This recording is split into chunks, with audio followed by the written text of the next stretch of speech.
guys. Good morning! Good morning, guys. Good morning. Good morning, guys. Good morning.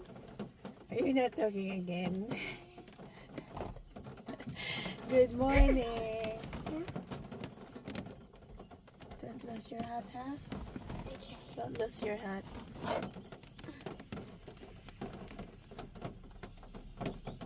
There. Maybe that's too tight. No, it's not too tight. Okay. So, hello guys. Good morning po. Ngayon po ay Thursday, 8th of June, 8th of June. 2023. And si Stephanie, nakasabaan man na ako this morning. Kay magsigirag dugay-dugay ba? Sa, what can you say today? Scarlett, what can you say? What can you say to the guys? Today, hello. Don't be a snob. May tupak ka. Today, May tupak we're si going to Steph. school. We're going to school. So, ayan guys, umuulan po ngayon. And last night, ako po, malakas na We're hangin. going to school. Super lakas ang hangin kagabi. As in, nakakatakot. Sobra. We're going to school. So, how did you sleep last night? Did you hear the thunder? I hear the thunder too. I hear the thunder There too. is a storm in our area. Why, Mom? So, ayan po, sa labas. Mom?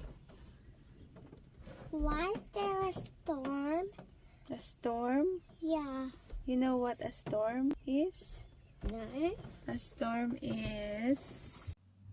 is an extreme weather condition with strong wind and heavy rain. Yeah. And we can't go outside. She doesn't understand those words. Okay, can you explain what is a storm? Did you put Oreo in your lunchbox? Yes. Me too. What else did you put? What else did she put? What else did she put? What else did you put? Chips. Did you put ham? No. I put in a smiley face. Smiley face? And the sandwich. Mayonnaise. Mommy, Ang ba? Sige na. Love you, girls. can we get out? Yeah, you can. Love you. It's a chicken already. Bye. Have a good day. Sige na. Kinaan na ang bus. Oh.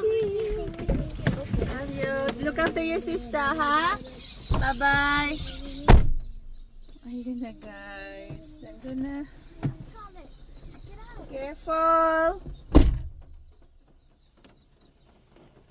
Last year, those bags were chockers with fresh veg.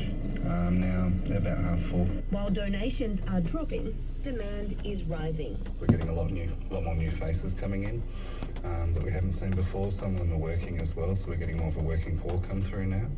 They'll be turning up with cars, and they'll say, "Look, I'm really sorry to come in. I'm working, but we just can't meet all the bills at the moment." Alexandra Humphreys reporting. South Australian taxi drivers say they've been left in limbo as they wait for the state government to release an overhaul of the taxi system. Drivers once spent hundreds of thousands of dollars on taxi licences, but ride-sharing services like Uber have left them largely worthless. Other states have offered compensation, but South Australia's lagging behind, as Angus Randall reports.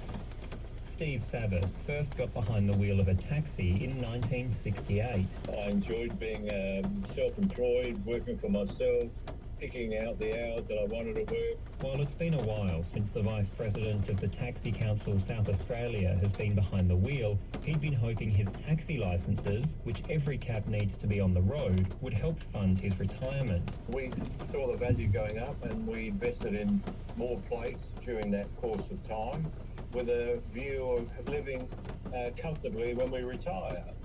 Well, that didn't happen.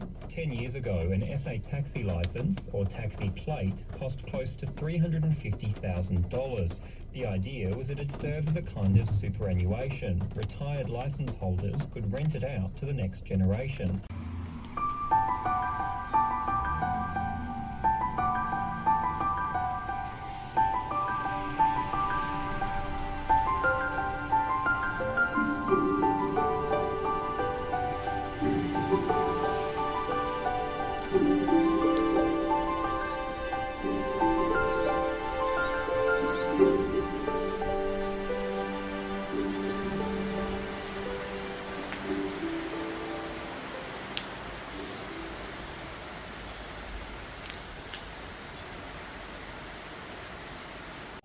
So, mauna siya akong kinabuhi din sa Australia. Looking after the kids, hatod sa school, tapos pick up na po doon yung hapon.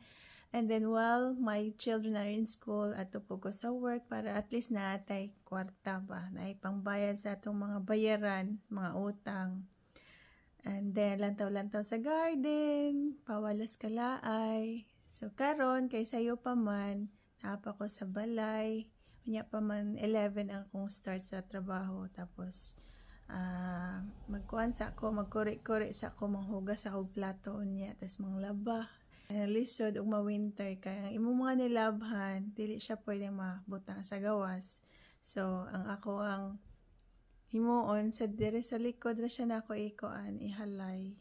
So, mauna siya akong kinabuhi. That's my life here in Australia. So, we normally get up at 7:30, magpaset kog alarm at 7:30, and then mag-breakfast, prepare sa ilang mga lunches, and then I try to encourage them to help me sa ilang mga baon ba sa school para just like today, I cook noodles for both of them sa breakfast, and then ang ending, they didn't wanna eat it. So, I was feeling a bit disappointed kay, di ba nag-effort ko og cook. Nag-effort ko luto og noodles. Ang ending, dili dahil nila kaonon. So, they ended up having sandwiches. So, yan muna ang aking vlog for today, guys. Thank you so much for watching, and until next time. Bye!